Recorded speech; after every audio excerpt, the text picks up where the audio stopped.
Салам урматтуу достор, азыркы учурда дүйнө жүзүндө сериалдар тенденциясы күчөп турган маал. Керек болсо ошол эле Marvel студиясындагы WandaVision, Сокол жана Зимний солдат, Локи сыяктуу сериалдарын тартып, Disney Plus стриминг сервиси аркылуу телекөрүүчүлөргө тартуулап жатышат. Ал эми сиз кандай сериал көрсөм деп ойлонуп жатсаңыз, Я же думаю. Прости. KG Top 5 каналы сизге топ 7 дүйнөлүк мыкты сериалдардын тизмегин тартууламакчы. Айта кетчү нерсе, бул топто баарына белгилүү болуп калган Игры престолов, Побег, Остаться в живых, Клан Сопрано сыяктуу сериалдар кирген эмес. Анткени ал сериалдарды айтпасам деле баарыңыздар билсеңер керек. Ал эми сиз менин каналымда алгачкы жолу болсоңуз, сөзсүз түрдө каналга катталып, видеого лайк басып, коңгуроону дагы күйгүзүп коюуну унутпаңыз. Анда эмесе, кеттик. Кетсең кетчи, кайра кайтып келемин деп ойлоп, кетсең кетчи. Чү деген деле.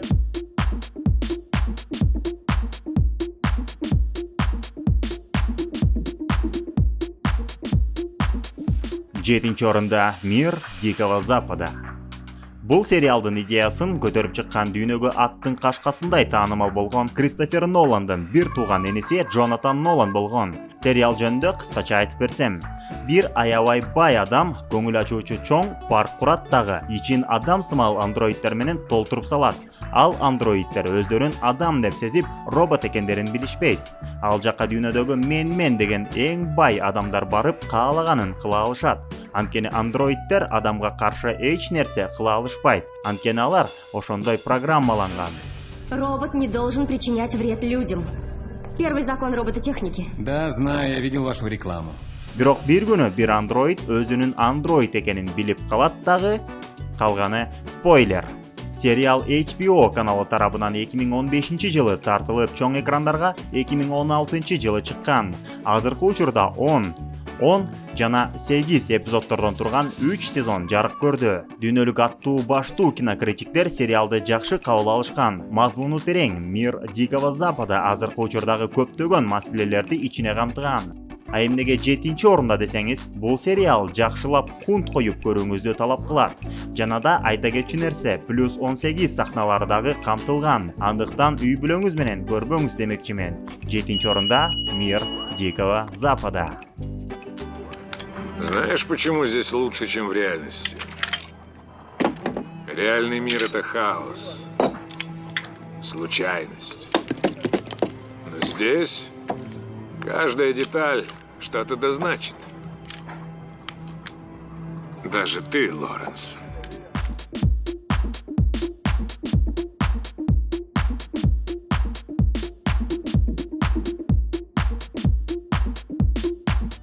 Алтынчы орунда Очень странные дела. Ал эми бул сериалды үй бүлөңүз менен отуруп көрө берсеңиз болот. Анткени бул сериалда эч кандай плюс 18 сахналар жок. Тескерисинче, керек болсо башкы ролдорду дагы жаш балдар ойнойт. Сериалдын жаратуучулары агайыны Мэтт Даффер жана Росс Даффер сериалды баштап жатканда 80-чи жылдын тасмаларынан чоң таасир алышкан. Анткени сериалдын ички атмосферасындагы 80-чи жылдардай кылыш керек эле. Жана Дафферлер бул тапшырманы эң мыкты деңгээлде аткарышкан. Очень странные дела сериалы 2015 жылы тартылып баштаган. Азыркы учурда 25 эпизодду камтыган 3 сезону жарык көргөн. Жана менин жеке оюм боюнча ушул менен эле сериал токтоп калбайт болуш керек. Сериал жөнүндө кыскача айта кетсем, 1980 жылдар АКШнын Индиана штатындагы ойдон чыгарылган Хоукинс шаары. Шаардын жанындагы мамлекеттик сырдуу лабораториядан сыйкырдуу күчтөргө ээ болгон кичинекей кыз качып кетет. Ошол эле маалда Хоукинс шаарында дагы бир кичинекей бала апасы менен кошо жоголуп кетет. Шаардык полиция кызматкерлери аларды издеп башташат. Сериалдын калганы аталган каармандардын окуялары тууралуу айтып берет. Бул сериалда Мир Дикого Западага караганда чалкалап жатып, мени тырыштырбай эле көрсөңүз болот. 6-чы орунда Netflix'тен дагы бир шедеври Очень странные дела сериалы.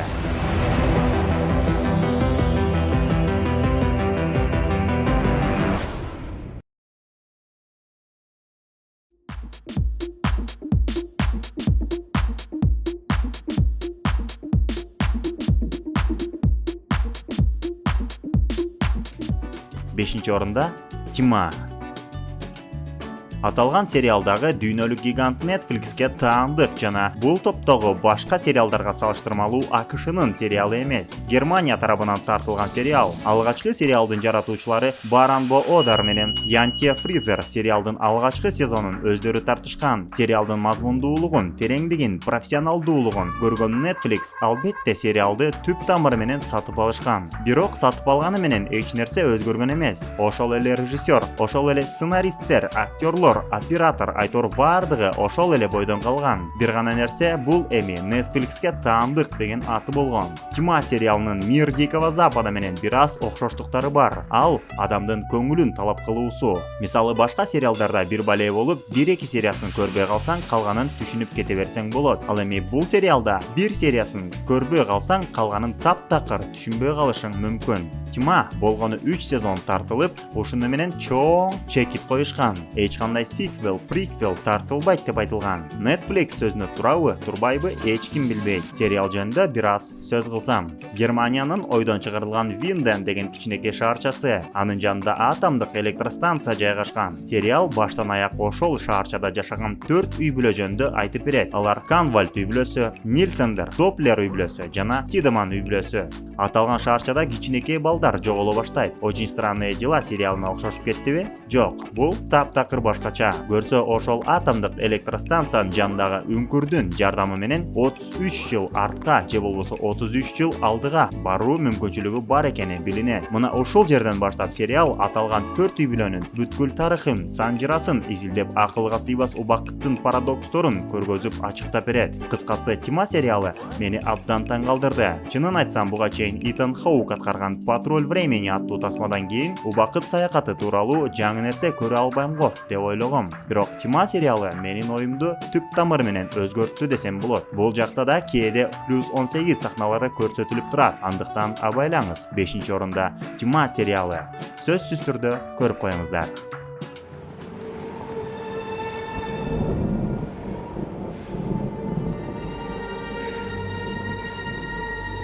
Так это неправильно.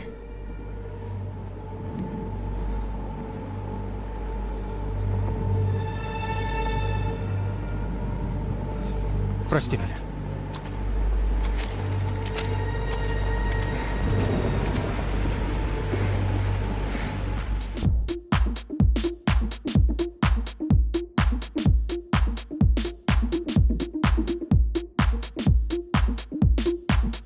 Төртүнчү орунда Сотня.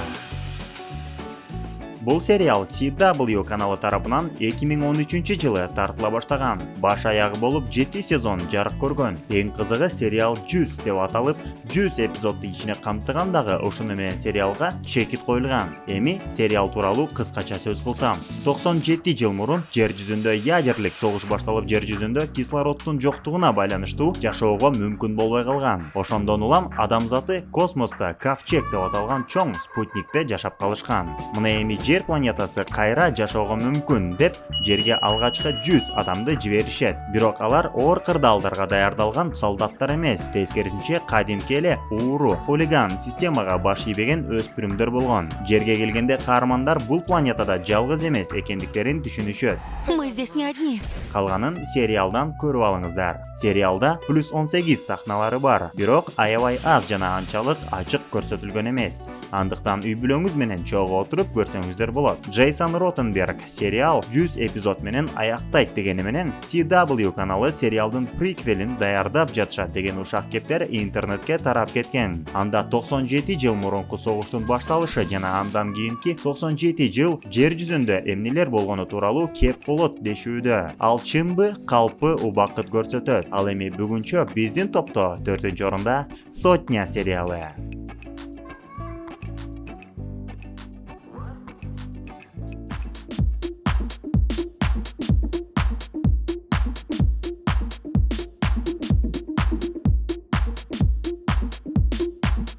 Үчүнчү орунда Спартак сериалы. Сериалдын аталышынан эле түшүнгөнүңүздөй, бул сериал биздин заманга чейинки 74 1971-жылдары Римдеги кулдардын тарыхтагы эң чоң көтөрүлүшү баяндалат. Ошол көтөрүлүштүн жол башчысы Спартак аттуу кийинчерээк кулчулукка сатылган фракиялык дезертир солдат болгон. Сериал Starz телеканалы тарабынан 2009-жылы тартыла баштап, шоураннер Стивен энд де Найт болгон. Сериал баш аягы болуп 4 сезонду жана ошонун ичинде 39 эпизодду түзөт. Сериал жөнүндө кызыктуу факт: биринчи сезондо башкы ролду австралиялык актер Энди Уитфилд ойногон. Экинчи сезонду баштаардын алдында Энди айык кыз лимфома дартына кабылганы маалым болот. Starz телеканалы тез аранын ичинде Эндинин ордуна башка актер караштырып кастинг жарыялашкан. Жана албетте аталган кастингке биринчи сезондун каарманы Энди өзү отурган. Ошентип кийинки сезондорунда Спартактын ролун дагы бир австралиялык актер Лиам Джеймс Макинтайр ойноп калган. Ал эми Энди Уитфилд аталган оорудан улам 2011-жылдын 11-сентябрында көз жумган. Сериал дүйнө жүзү боюнча чоң популярдуулукка ээ болгон. Сөзсүз айта кетчү нерсе +18 эмес, керек болсо +24 сахналары абдан көп. Бул жакта көгүчтөр дагы, лесбиянкалар дагы бар, энеден туума жылаңач согушкандар дагы бар. Айтор, психикаңызды абайлаңыз. Бирок ошентсе дагы сценарийи эң мыкты жазылып, актерлор жогорку деңгээлде аткарышкан. 3-орунда тарыхый сериал Спартак.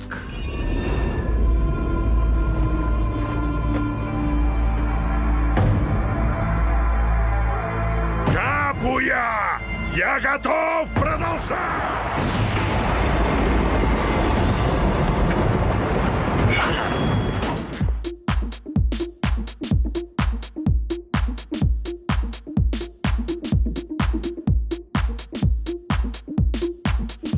Экинчи орунда Острые козырьки.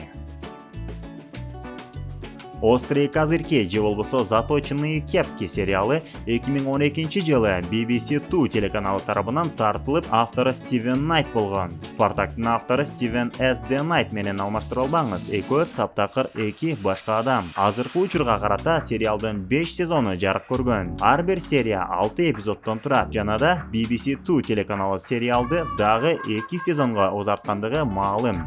Сериалдын автору Стивен Найт сериалдын жаралуусу тууралуу мындай деп айткан. Бул сериал 20-жылымдын биринчи жарымында Англиянын Бирмингем шаарындагы болуп өткөн окуялардын негизинде тартылган. Ал убакта менин атам болжол менен 10 жаш курагында эле. Алар жакшы кийинчү, бай болчу, аларды райондо баары сыйлашчу жана коркушчу.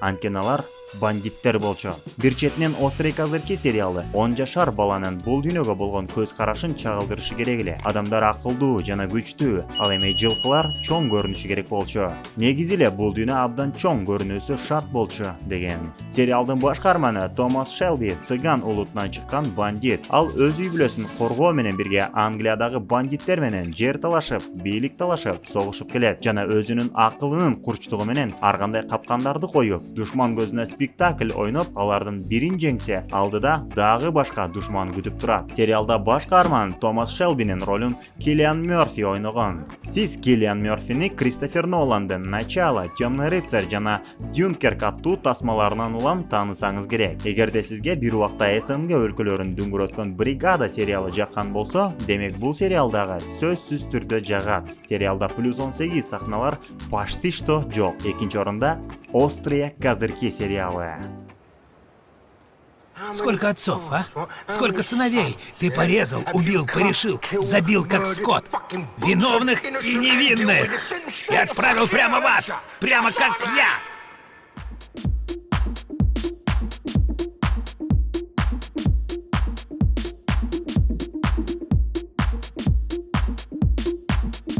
Биринчи орунда Во все тяжкие. Аталган сериал 2008-жылы Американын AMC телеканалы тарабынан тартыла баштап, 2013-жылга чейин созулган. 5 жыл аралыгында 62 эпизоддон турган 5 сезон жарык көргөн. Сериалдын автору сценарист, кинорежиссер жана продюсер Винс Гиллиган болгон. Винс буга чейин баарыбызга белгилүү болгон Секретные материалы сериалына дагы өз салымын кошкон.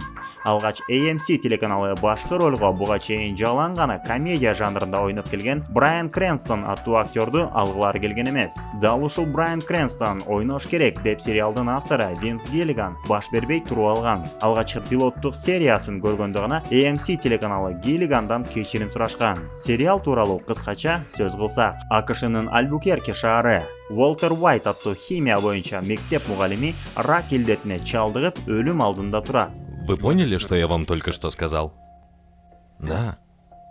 Рак легких.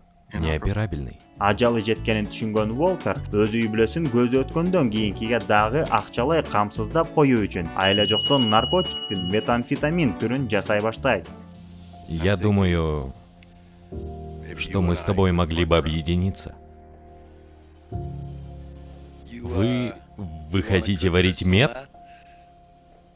Анын напарниги болуп өзүнүн эле окуучусу ошол шаарда наркотик сатып акча тапкан Джесси Пинкман болот. Окуянын кызыгы биринчи партияны жасап өтүп эми товарды сатуу маселесине келгенде башталат. Сериал тууралуу кызыктуу факт: Аарон Полдун персонажы Джесси Пинкман сериалдын авторунун идеясы боюнча биринчи сезондун 10-сериясында каза болмок. Бирок Аарондон ойногондо авторлорго жана телекөрүүчүлөргө ушунчалык жаккандан улам анын персонажын тирүү калтыруу чечими кабыл алынган. Сериал кинокритиктерге дагы телекөрүүчүлөргө дагы аябагандай жагып культ статусуна ээ болгон. Ошондой эле дүйнө жүзү боюнча ондогон премияларды алганга дагы жетишкен. Америкалык жазуучу Стивен Кинг сериал тууралуу мындай деген: бул сериал телевидение тарыхындагы эң мыкты сериалдардын катарында биринчи орунда турат. Сериалдын сценарийин ким жазса дагы ал адам гений. Чындап эле сериалдын сценарийи буга чейинки сериалдардан алда канча алдыда турат. AMC тартуулаган «Во все тяжкие» сериалы бүгүнкү биздин топто татыктуу биринчи орунда. Вот-вот. Ну, скажи мое имя.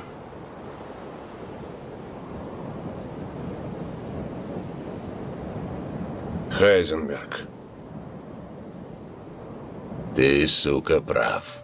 Ал эми сизге, урматтуу көрүүчү, кайсыл сериал көбүрөөк жагат? Комментарийге жазып коюңуз. Жана албетте бул видео жакса лайк басып, каналга катталып, коңуроону күйгүзүп коюуну дагы унутпаңыздар. Сиздер менен KG Top 5 канал болду. Көрүшкөнчө.